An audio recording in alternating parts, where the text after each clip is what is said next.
Om Sarvadharmastapakastvam Sarvadharmaswarupakah Acharyanam Mahacharyo Ramakrishnaya Te Namaha. We are studying the first part of Sri Ramakrishna the Great Master.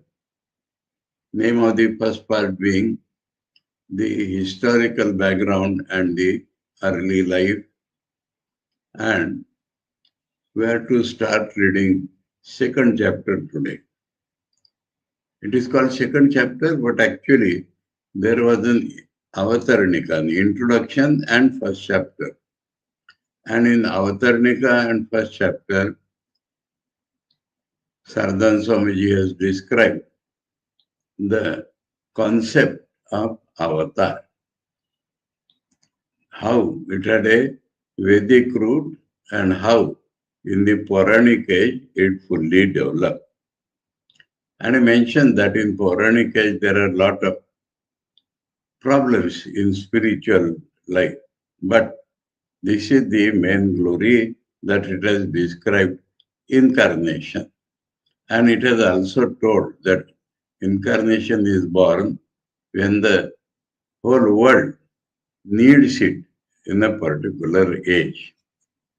And then in the first chapter, we have seen how much progress the world has made with the help of science and self-effort depending upon desires, body consciousness, collective self-effort, patriotism, etc.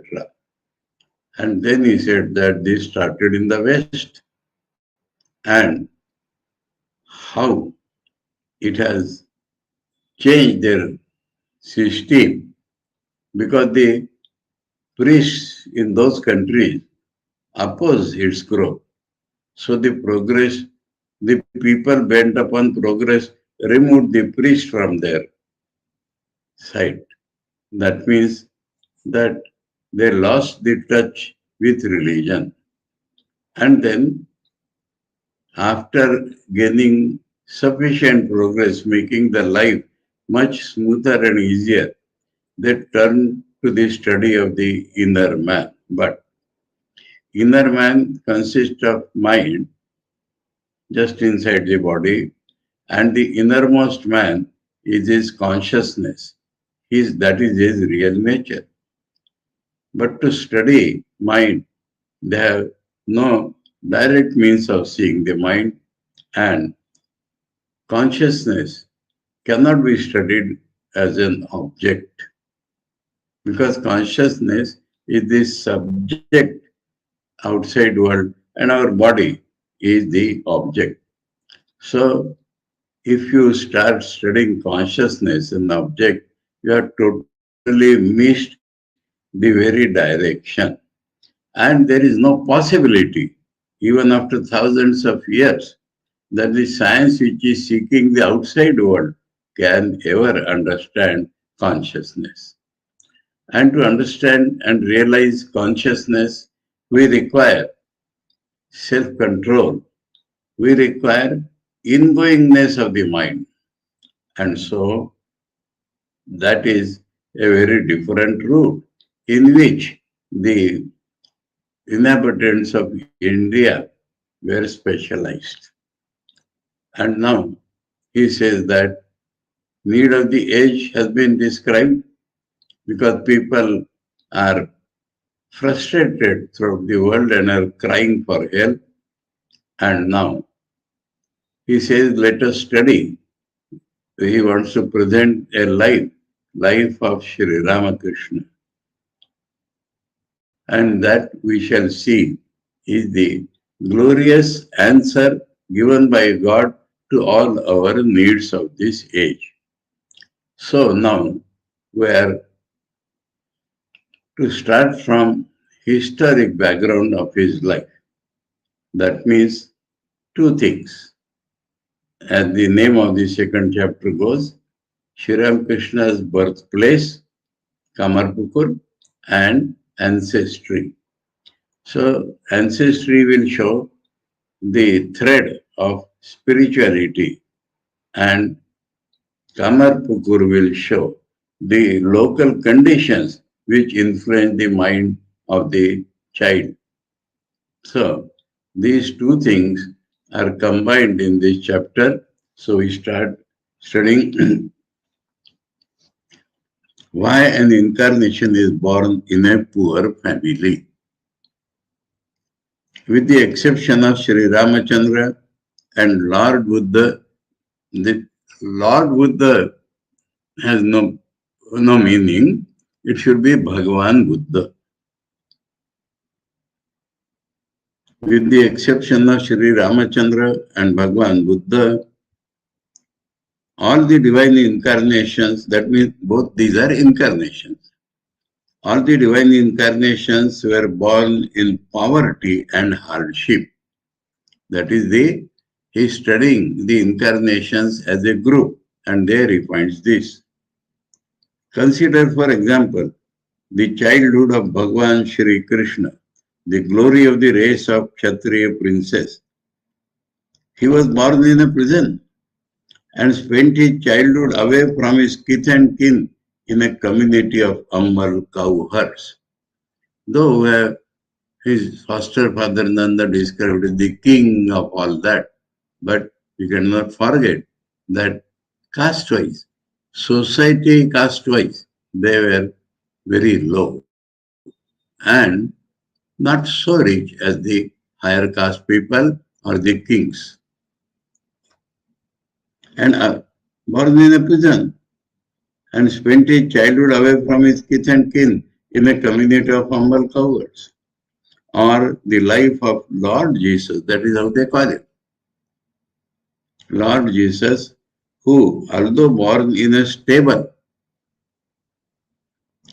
where horses stay, with a manger for cradle. Manger means the place where horses and dogs stay, and there his childhood was spent, so it is called cradle. Brought glory to his humble parents. That means when he grew, people saw that it is an incarnation. Or the life of, or that of Bhagavan Shankara, born after his father's death. Now here,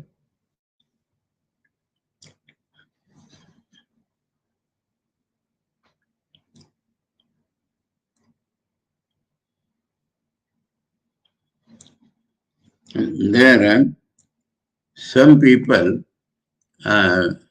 not understanding have taken objection to this, so let me reply.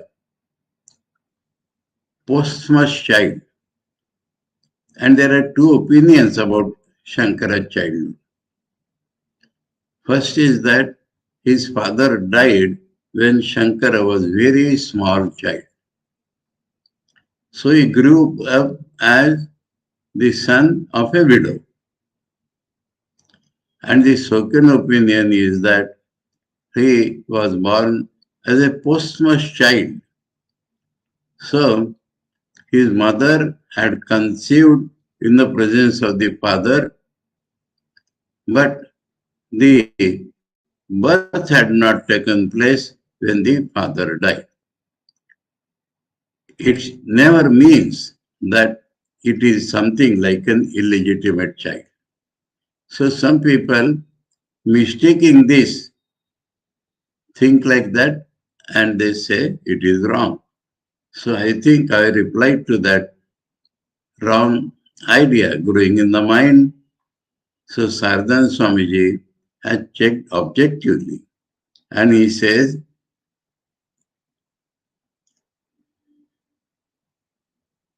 or that of Bhagwan Shankara born after his father's death, the son of a poor widow,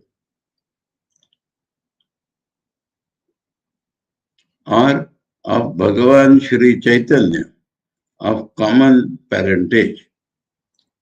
His parents were from the common people. And finally, the humble birth of the Prophet Muhammad, the founder of Islam. He is not known as an incarnation, but founder of Islam. But this, so he was also one poor.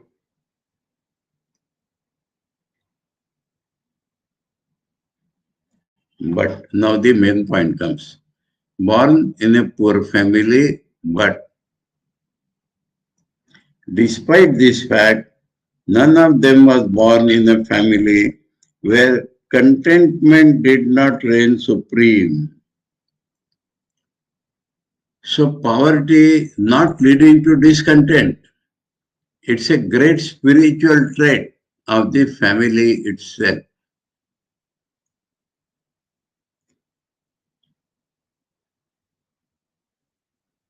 In the midst of want and poverty, contentment.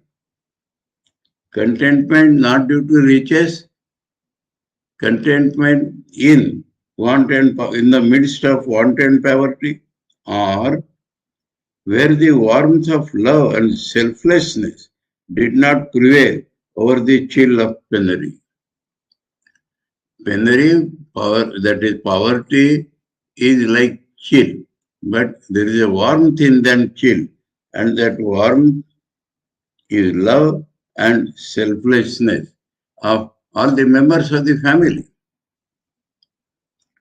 So this is also a great spiritual quality.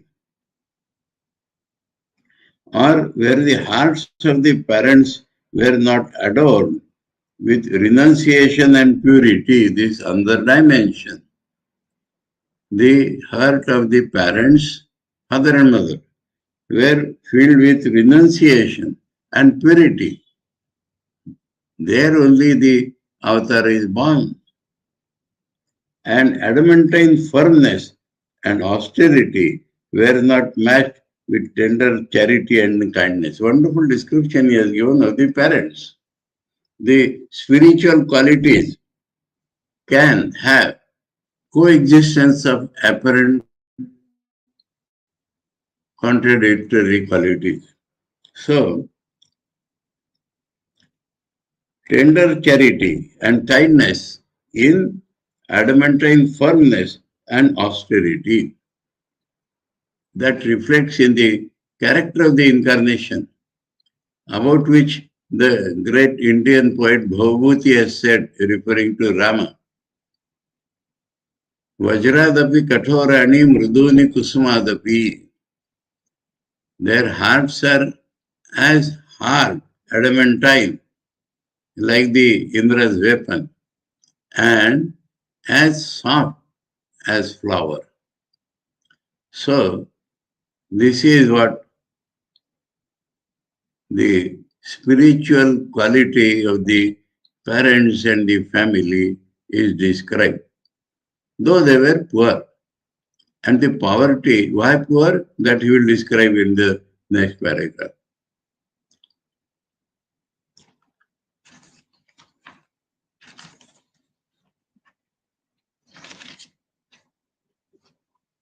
If we think deeply, we find that there is a subtle connection between the condition of poverty and the future course of the lives of the incarnation. For unless from their early years they had not known and sympathized with the lot of the poor, the oppressed, and the miserable. So, Dina, Dalita, common man, for them the avatar as advent is more necessary. And throughout his life we see this kindness. About Ramchandra even, Achandala Pratyatarayo Yasya Prema Prava, whose love flows right up to the lowest caste or outside the pale of the caste, Chanda. So that is a common quality. Now what happens when we study incarnations, their outside glory more impresses us. But we forget the start of their life. And so he has described both things. Krishna, the glory of the Kshatriya princess, but how he started, born in a jail and grew amongst poor, this um, not shepherds, but cowherds, born, spent his childhood in the cowherds. So that is why, for unless from their early years they had known and sympathized with the lot of the poor, the oppressed and miserable, how could they in later years have wiped away the tears of such people and brought them solace? That, however, is not all that the incarnations aim to accomplish. So, in their life, one part is that they wipe the tears of the poor, but there are many things more. We have already seen that they came into the world mainly to arrest the decline of religion. To fulfill that object, they had to acquire intimate knowledge of the principles underlying religion in the past. So there was religion and there was decline of religion, but whatever was left of that religion is practiced more assiduously in the poor houses than in the rich houses. So they wanted to have that knowledge and to bring out by a study of the causes of its decline new and perfected forms of religion suited to particular times and places. That is the main work done by them. That according to the mind of man in that age, they had to find out new forms of religion and new and perfected forms of religion, perfected according to the need of the age. And so they must know the existing religion, which they will find only in the huts of the poor. It is in the huts of the lowly and not in the palaces of the rich that this intimate knowledge can be gained. For it is the poor man deprived of the enjoyment of worldly pleasures who clings to God and his dispensation is the rules of religion, as his main support. Yes, money and riches is not his support. They are not there. So he clings to God for support. And so religion, whatever is left, is living in their houses. And that the incarnation must know. Although therefore religion declines everywhere, a little gleam of the old teaching still brightens the poor man's hut. That is perhaps why these great souls, the world teachers, are attracted at the time of their birth to the huts of the poor. There is one word here, perhaps. That means this is the logical surmise.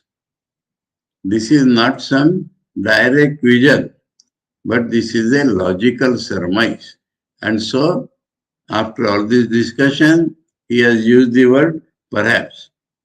So that is Saradananda Swamiji's approach. When he sees something, he directly describes it. When he reasons out something, then he says perhaps. Now that is the background of all incarnations.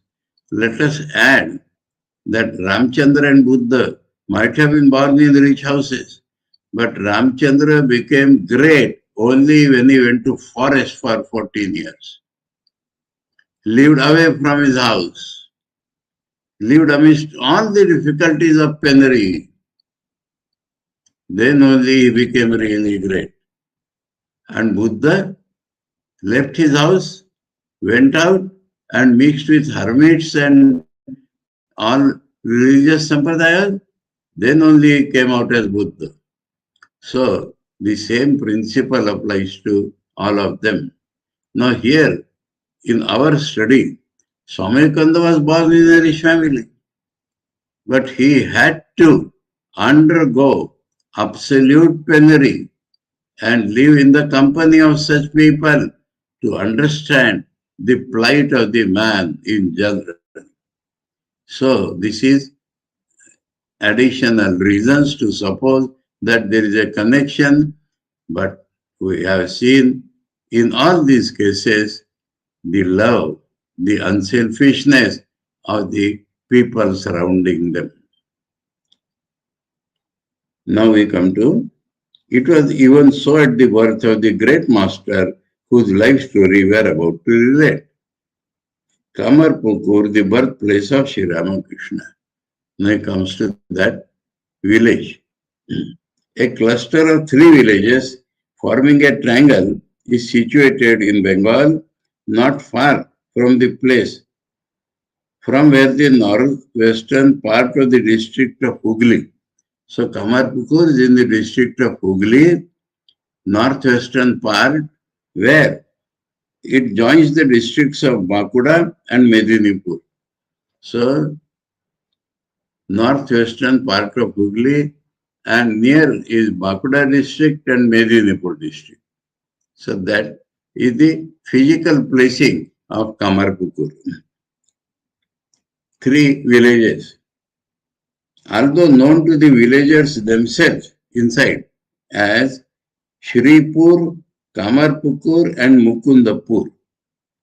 These 3 villages nestle so close together that they appear to the traveler as different quarters of the same village. The people of the surrounding villages called all the 3 Kamarpukur, probably because the local landlords had lived in that village for many generations.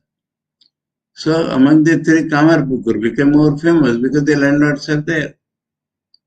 So all 3 are called Kamarpukur. At the time we are speaking of, Kamarpukur formed a part of the rent-free estate belonging to the family of the spiritual teacher of the Maharaja of Bardwan. So Maharaja of Bardwan, Vardhaman as it is called these days, to the northwest of Hooghly, there was a king and he had a guru or a family priest. And to such people, the king grants lands and the lands are not taxed. So that is called rent-free zamindari. So he had given this area to the family of his gurus. So that is the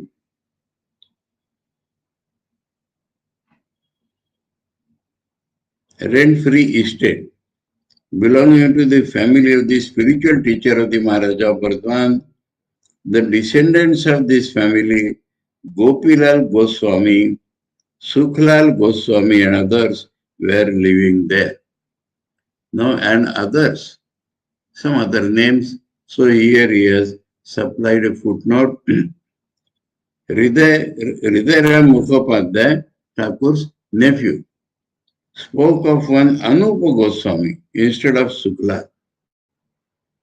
But his statement is not credible because Hriday himself is taken as authority in many matters of Leelaprasanga. So he has to mention him. But say this particular aspect of his narration is not credible. Because the landlords of the village, the Lahas, that from the Goswamis, it went to Lahas. So they are the landlords at that time. So the Lahas say, the Lahas told us that the said Goswami's name was Sukla and that they had purchased about 55 years ago most of the land of Kamarpukur from his son Krishnalal Goswami. Suklal's son Krishnalal. And that is why in the beginning it is said that Gopilal, Suklal and others purchased about 55 years ago most of the land of Kamarpukur from his son Krishnalal Goswami. There is also a tradition in the village that Gopilal Goswami installed the large Shivalinga named Gopeshwar. So that is what the people know by tradition. So he has mentioned that name Gopilal. The said Gopilal Goswami may therefore have been an ancestor of Sukla. Now these are all surmises. Or it may be that the another name of Sukla was Gopilal. So all the possibilities he has put before us. So there was a Goswami. And from them the Lahas had purchased. The town of Bardwan is situated about 32 miles north of Kamar. That is the placing. A metal road skirting Kamarpukur, leads from there to Puri to the southwest. Leads from there means Bardwan, Kamarpukur, Puri.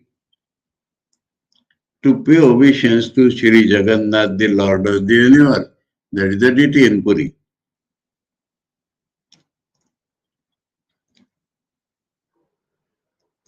And return the same way. So return road also is the same. The famous temple of Tarakeshwar Mahadev is situated about 19 or 20 miles north of Kamarpukur. That means in between Bardwan and Kamarpukur. A road passing through Jahanabad or Arambagh on the bank of the river Dwarakeshwar connects that place with Kamarpukur. So, Tarakeshwar, Arambagh or Jahanabad, two names of the same place. On the bank of Dwarakeshwar connects to Kamarpukur. Moreover, two highways, one from Ghata, 18 miles to the south, and the other from Vanavishnupur, 26 miles to the west, enter Kamarpukur.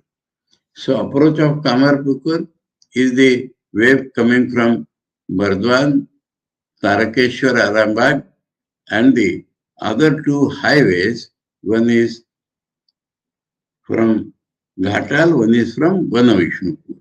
So the physical, geographical situation of Kamarpukur is described for anybody who wants to visit that place of pilgrimage. That is the purpose why Saradananda Swamiji has written this. No word or sentence in a rishi's writing or mouth is without a purpose, without a spiritual purpose. The former prosperity of Kamarpukur and the neighborhood and the present condition. So the present condition appears bad, but formerly situation was different. No words can express the atmosphere of peace that pervaded the mainly agricultural villages of Bengal before they were devastated by malaria in 1867. So that was the pandemic, malaria. Now malaria has become a common disease. So that devastated that area. Otherwise it was most peaceful. 1867 is much after Thakur's birth. So before that, that land was very peaceful. Surrounded by extensive fields, the small villages of the Hooghly district look like islands floating in a vast green area.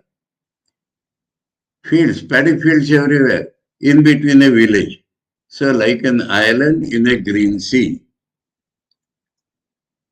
The people enjoyed health and strength as well as happiness and contentment since they led an outdoor life. So outdoor life leads to health, strength, happiness and contentment. Since now life has gone from outdoor to inside, all the doors are always closed because the AC is functioning.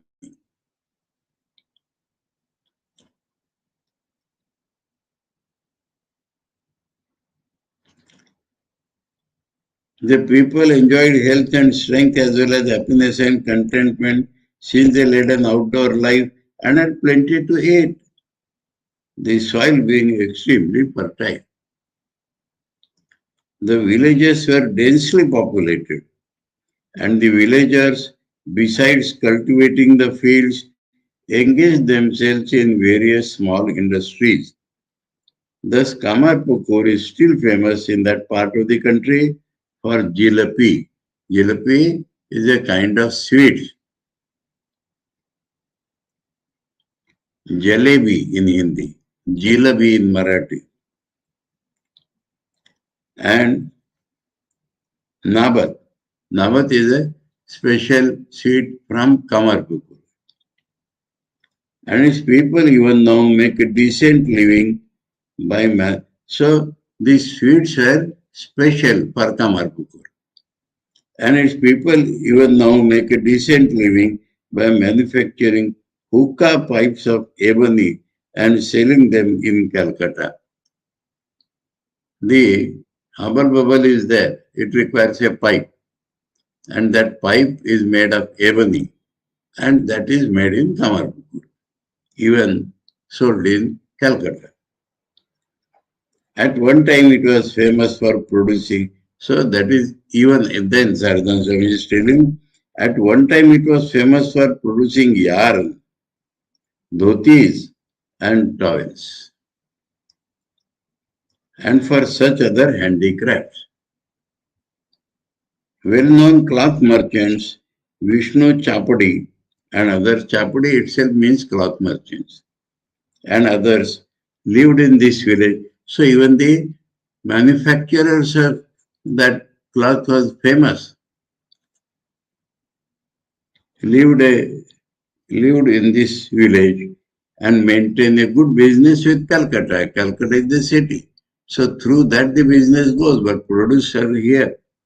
A market is held in the village even now, every Tuesday and Saturday.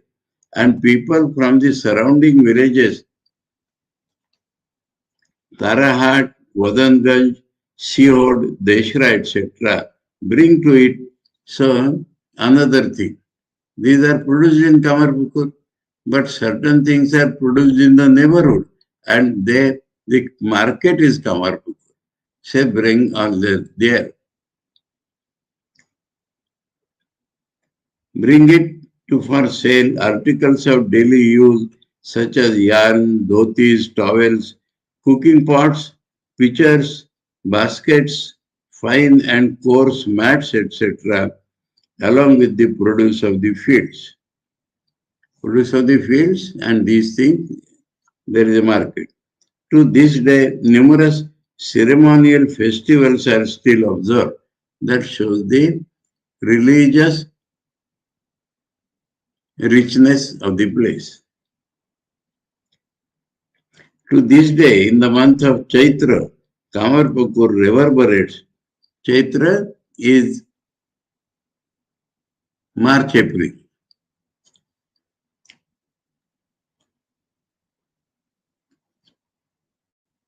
To this day, in the month of Chaitra, Kamarpukur reverberates with songs in praise of the goddess Manasa. Manasa is the goddess which cures diseases. and prayers to Manasa are there in the month of Chaitra. As well as with the Garjan. Garjan means loud chanting. Gajan songs in praise of Shiva. And in the month of, that is in Chaitra. And in the month of Vaishak or Jeshta, that means in the month of May, with songs about Hari, continuing uninterruptedly for periods of 3 days. So, various forms of religion coexist in Kamarpukur. That is the beauty of Kamarpukur.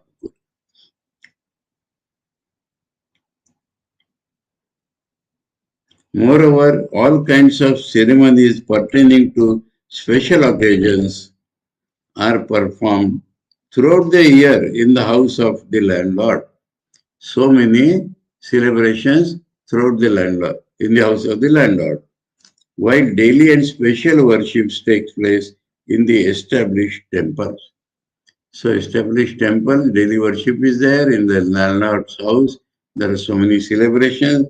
The poverty of the village has now put a stop to many other similar festivities. Because when we go, we will not see many of them. So sadhana Swamiji, it was there. Now it has gone. The worship of Dharma in that part of the country. Now he has described Shiva, Disamansa and all that. But what is the main deity in a particular area? And that is called Dharma. Dharma is a part of the Buddhistic trinity.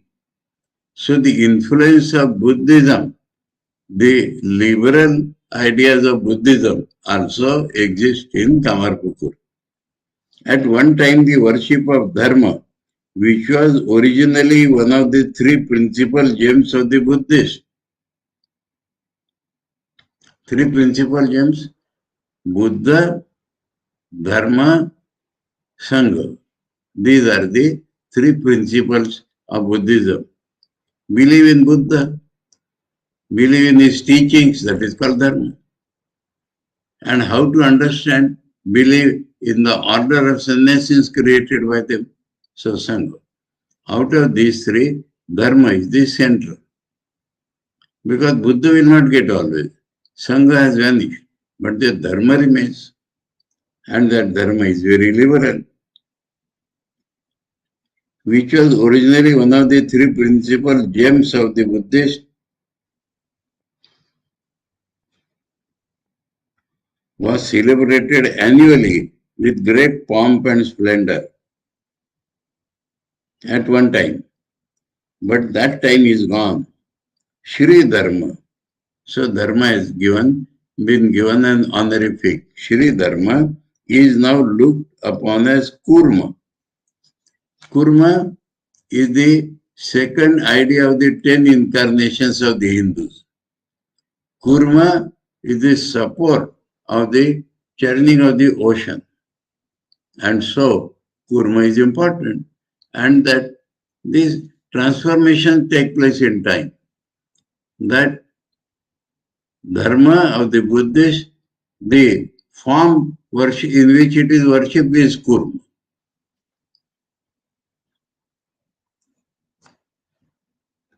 Is now looked upon as Kurma, the second of the 10 important incarnations of Vishnu, and receives only ordinary worship here and in the surrounding villages.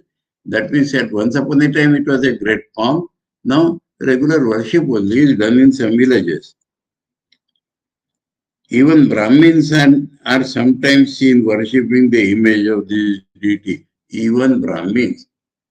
Because Buddhism did not believe in the hierarchy of caste. It was taken up more by the lower caste. But the importance of that Dharma or the Kurma, even Brahmins worship it. That is the meaning of even.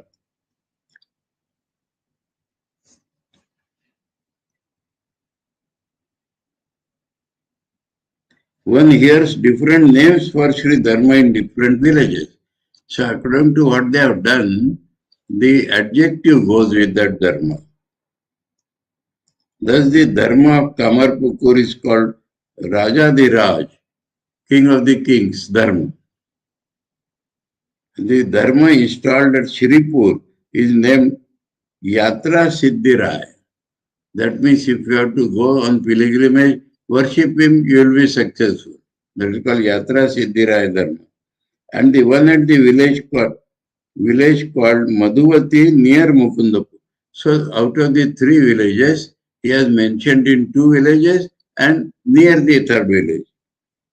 Madhuvati, this is Madhuvati. Vati is a place to stay. Near Mukundapur, like Jarambati, he is known as Sannyasi Raj Dharma. That is due to the Buddhistic influence. The chariot procession of the Dharma of Kamarpukur used to be celebrated formerly with much pomp. The god's big chariot with its 9 pinnacles could be seen near the temple, but after it broke down, it was never rebuilt. The temple is also fallen to pieces for want of repairs, and its priest, Yageshwara, has now removed the deity to his own house. So deity of that dharma you can see in Yageshwara's house.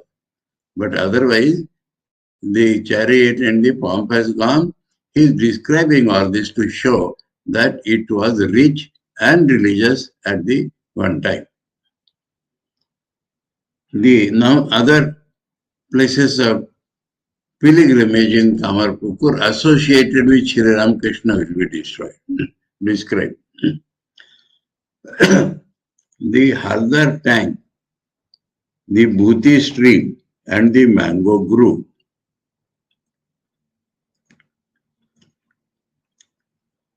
Pukur, it is called in Bengali. Tank is not a, anyway. People of various castes, not the society there. People of various castes, high and low, such as the Brahmin, Kayastha. Kayastha is equivalent to Kshatriyas according to some idea. Swami Vivekananda's caste. Brahmin, Kayastha, weaver, milkman, blacksmith, potter, fisherman, and dome. Dome, they work in the cremation ground. Live at Kamarpukur. There are 3 or 4 tanks in the village. That is what Bengal was described by people from other parts of India when they visited Bengal. They say the boundary of one house to other will be a small tank, and the boundary of one village from other village will be a big tank. That is Bengal.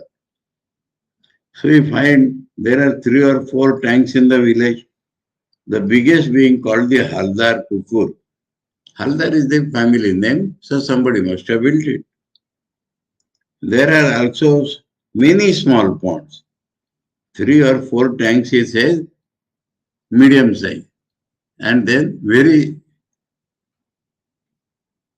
many small ponds, some of them with large numbers of 100-petal lotuses and white water lilies, Kumadini. There are still many brick houses showing the richness and tombs in the village. Tombs, don't mistake it to be connected with any Mohammedans.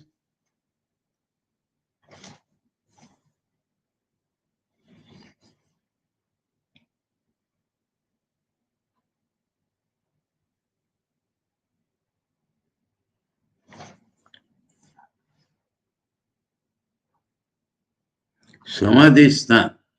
Tombs here refers to Samadhistan.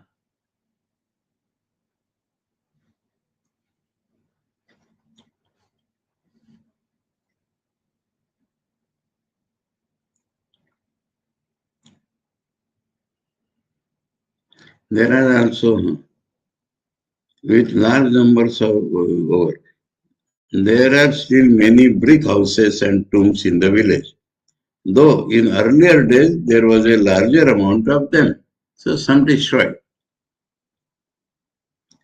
The broken temple of Ramananda Shakari, Shakari is the Bengal man. The dilapidated Rasa platform of Girdatta. These names are not the deities, these names are the owners. Fakir is the Muslim sannyasi, but here it is a endearing name of a kayastha person, Datta. Ras platform, that means to play some act from the Krishna's life. For that, a stage is built. Dilapidated Rasa platform of Fakir Datta. Heaps of bricks overgrown with jungle. That means some temples are there. And deserted shrines in various places are evidence of the former prosperity of the village. There are two burning ghats, crematoriums, called Budui model. R is used for D, in Marathi. Budui model and Bhutir Khal. One to the northwest, the other to the northeast, both are on the north side. These are mentioned because Thakur used to go often to them and meditate there. To the west of the Bhutir Khal are the common grazing ground. So along with the agriculture fields, there are some lands which are not so fertile but not barren. They are used for grass to be eaten by the cows and animals. Are the common grazing ground? Common, that does not belong to any family or person. Village, common. The public mango grove planted by Manik Raja, Manik Ram Bandyopadhyay, but because of his glory and riches and charity, he is called Manik Raja. He had mango grove, the public mango grove. That means he has planted many mango trees and allowed the public to use them. Planted by Manik Raja and the Amodar river. The Bhuti stream flows south and joins this river not far from the village. So Bhuti is a small stream. It joins that Amodar river, which is nearer Jaramati. Manik Raja of Bursubo. Bursubo is the name of a village, and that person, a friend of Thakur's father and who loved Thakur in the childhood, is being brought here. A mile north of Kamarpukur, there is a village called Bursubo, where lived a very rich man named Manik Chandra Bandyopadhyay, Manik Raja. Commonly known as Manik Raja to the people of the surrounding villages. Beside the mango grove just mentioned, certain tanks named Sukha Sayar. Sayar also is a tank. In the beginning, you must have heard a song, Arupa Sayare Leela. That means in the water reservoir of without form, Brahman, a wave arose. That is Sri Ramakrishna.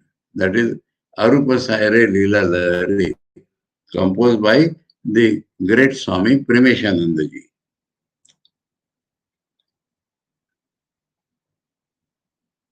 Certain tanks named as Sukha Sayar and Hathi Sayar. So the elephants might have been there. Still reminders of him, Manik Raja. It is said that on several occasions, about 100,000 of Brahmins were invited and fed at his palace. So invitation must have gone to all people in Bengal.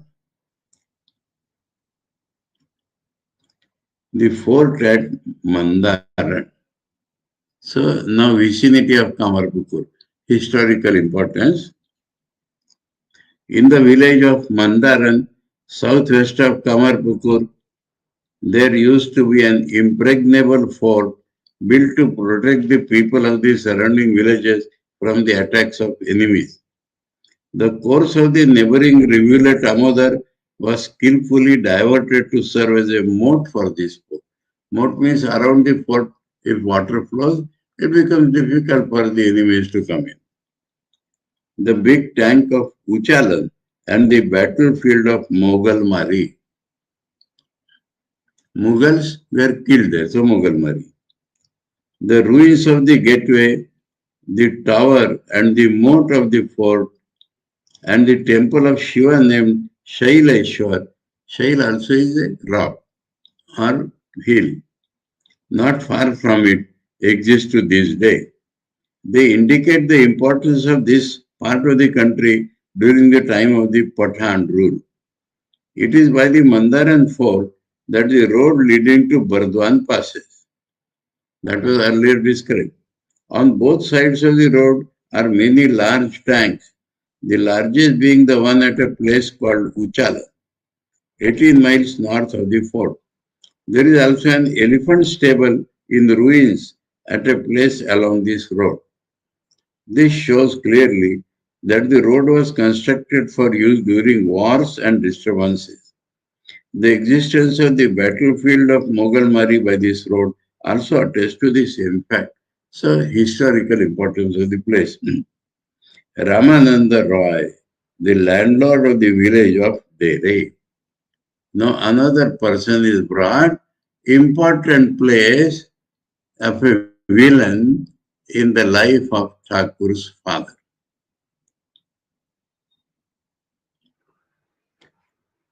Two miles west of Kamarpukur, there are three villages called Sadbede, Narayanpur and Dere, situated side by side.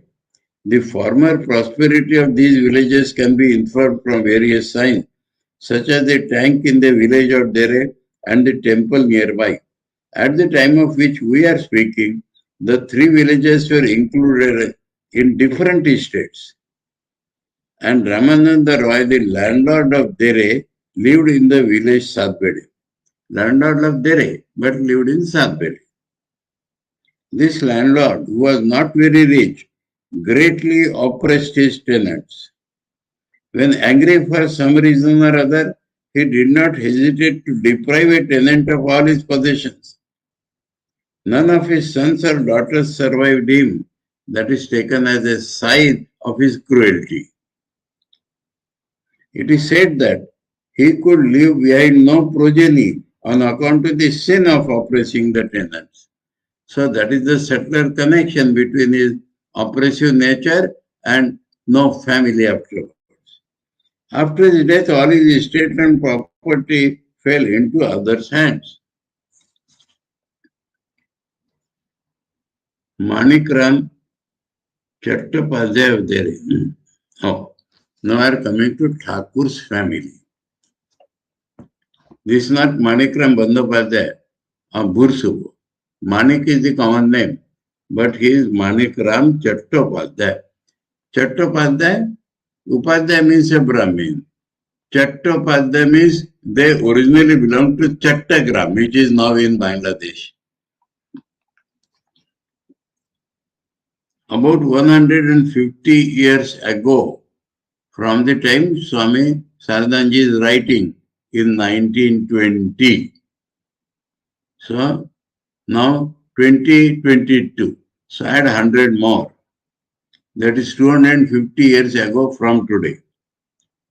There lived a religious-minded Brahmin family of moderate means in the village of their moderate means, and in this family Thakur was born. They were of noble descent. That means all the ancestors were of noble mind. Observed the customs of pious Hindus, traditionally religious, and worshipped Sri Ramachandra. That was their family deity. The temple of Shiva and the adjoining tank known as the Chatujjay tank. These Bengalis have a habit of shortening the name. So Chattopadhyay becomes Chatujjay. And this the English people made Chatterjee. And the adjoining tank known as the Chatuje tank still commemorate their memory. So the ancestors of Thakur had sufficient means and they created places for people's use. Sri Manikram Chattopadhyay of this family had three sons and a daughter. Of these, the eldest Khudiram was born probably in AD 1775. After him came Ramshila, the daughter, and the two other sons, Nidhiram and Kanairam. So because of Rama, the Ishta Devata, all the sons are named Ram. Some word and Ram, Khudiram, Nidhiram, Kanairam. And Kanairam is sometimes called Ram Kanai also. Kanai is the name of Krishna.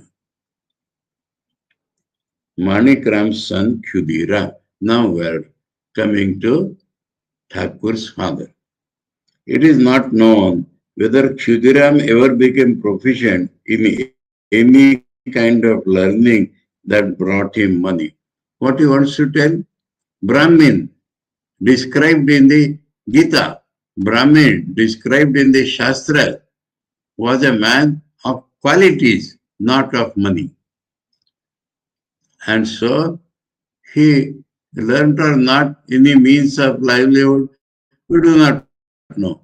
But he cultivated the Brahmani qualities. That is what the Brahmin was meant.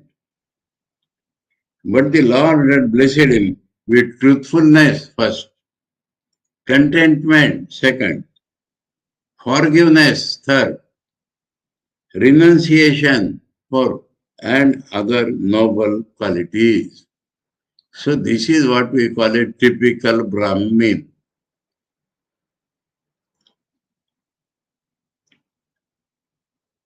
The possession of which is considered by the Shastra the mark of a good Brahmin.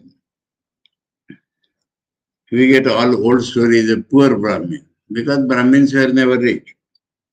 He was tall and strong and had a fair complexion and pleasing looks. Khudiram showed a deep devotion to Sri Ramachandra, who had been worshipped in his family generation after generation. He was in the habit of performing Sandhya along with his other daily routine. Sandhya is the worship performed during the juncture of day and night and day. Along with his other daily routine, after which he would collect flowers for the worship of Raghuveer. Ramachandra, one of his ancestors was Raghu, so Veer, hero born among the Raghu's family. Raghuveer. Not until he finished his worship would he eat anything. So Nishthavan Brahman. He never accepted gifts from Shudra. He was not uncharitable to our Shudra. He used to feed them. But from them to accept gifts, it is considered that they have no sanskara. So that would pollute the mind. And would even refuse invitations from Brahmins who perform religious rites for them. They are already polluted. So I will not accept their invitation. Strict in personal life, most liberal in his public life. That's the quality. Nor would he drink water touched by the Brahmins who took money for giving their daughters in marriage. So for giving daughters in marriage, even the Brahmins who accepted money, it is worthless, it is bad, it is like selling your daughter. And so he did not even touch water from them. So strict in his life. He was greatly loved and respected by the villagers. So love is there. For his faithful observance of pious customs. So we shall read more about Khudiram tomorrow. How holding on to truth under that landlord, how he left Dere, all this is described in Dere. And there, how he came to Samarkand. Om Sarvadharma Sthapakasam Sarvadharma Swarupakaha आचार्याणां महाचार्यो रामकृष्णाय ते नमः। ओम शांति शांति शांति। हरि ओम तत्सत्। श्री रामकृष्णार्पणमस्तु।